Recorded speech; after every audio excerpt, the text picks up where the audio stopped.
আসসালামু আলাইকুম রাহমাতুল্লাহ।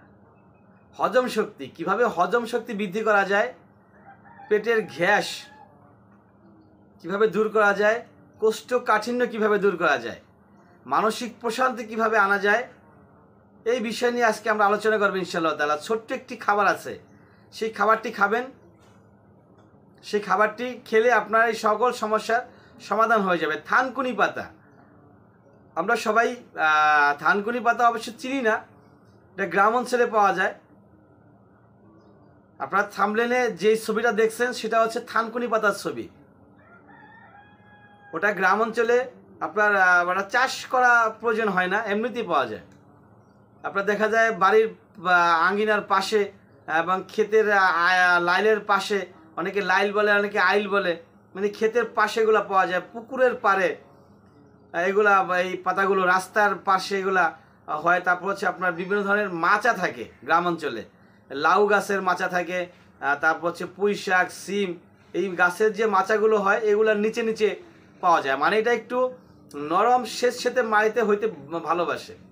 শুকনো খড়খড়া মাটিতে হয়, তবে সেতে মাটিতে এটা বেশি জন্মায়। তো এটা আপনারা কিভাবে খাবো, কখন খাবো, কতটুকু খাবো, সেটা নিয়ে আমরা অবশ্যই আলোচনা করব। তো তার আগে আমরা জেনে নেই আসলে এর উপকারিতা কি কি।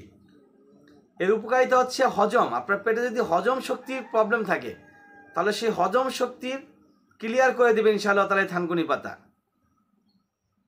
ডাক্তারের সায়েন্স এটাকে সাপোর্ট করেছেন। আপনার বিভিন্ন ধরনের ইউনানি ওষুধ, তারপর হচ্ছে কবিরাজি ওষুধ, এবং ডাক্তারও এটাকে কি বলে, এইসব বিষয়ে তারা সই বলে আখ্যায়িত করেছেন। মানে এই জিনিসগুলা হজম শক্তি বৃদ্ধিতে সহায়তা করে।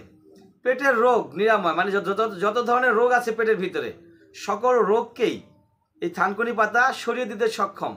আমাদের হচ্ছে কোষ্ঠকাঠিন্য এবং দীর্ঘদিন যাবৎ পাতলা পায়খানা, ডায়রিয়ার প্রবলেম দূর করতে সহায়তা করে এই থানকুনি পাতা।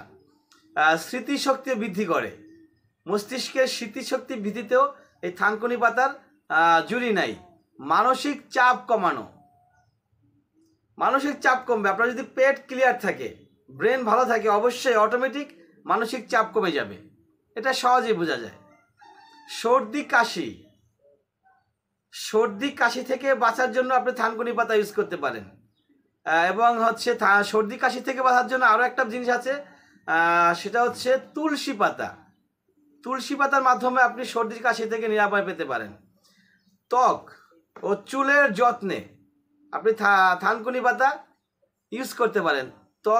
ত্বক পরিষ্কার থাকবে, ভালো থাকবে, চকচক করবে, এবং আপনার চুল ভালো থাকবে। চুলের যত্ন নেওয়ার জন্য, চুলটাকে শক্তিশালী পাওয়ারফুল করার জন্য আপনি থানকুনি পাতা ইউজ করতে পারেন, খেতে পারেন। এবং কি বলে এটাকে, গ্যাস্ট্রিক বড়সড় একটা প্রবলেম, যেটা আমাদের সমাজে, বর্তমান সমাজের সবচেয়ে বড় যে প্রবলেম গ্যাস্ট্রিক, সেই গ্যাস্ট্রিক থেকে বাঁচার জন্য আপনি এই থানকুনি পাতা খেতে পারেন। এখন প্রশ্ন হচ্ছে থানকুনি পাতা কিভাবে খাবো। এই থানকুনি পাতাটাকে আপনি তুলে নিয়ে আসবেন এবং প্রথমত এটাকে পরিষ্কার করতে হবে, 100% পরিষ্কার করতে হবে। পানি দিয়ে ধুয়ে একবারে ফ্রেশ চকচকা করে নিতে হবে। চকচকা করার পরে আপনি যদি রুচিসম্মত হয়ে থাকেন, আপনার মুখে রুচি ভালো থাকে, তাহলে এটাকে অটোমেটিক ডিরেক্টলি আপনি চাবায় খেয়ে নিতে পারেন।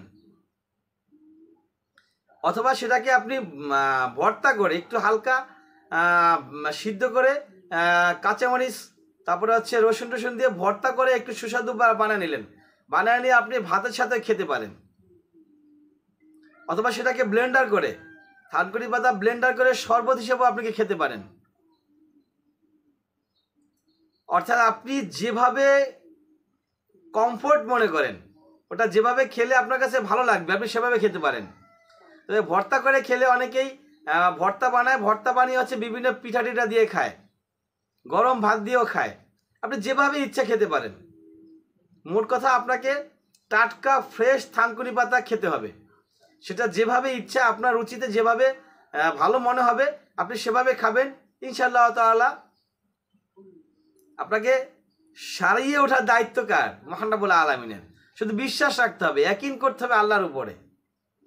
আপনি যদি থানকুনি পাতার উপরে বিশ্বাস রেখে দেন, যে এই থানকুনি পাতা খেলে আমার হজম শক্তি বৃদ্ধি পাবে, স্মৃতিশক্তি বৃদ্ধি পাবে, মানসিক চাপ বৃদ্ধি পাবে, কোষ্ঠকাঠিন্য দূর হবে, ডায়রিয়া দূর হবে, গ্যাস্ট্রিক দূর হবে, তাহলে আপনি শিরক করে ফেললেন।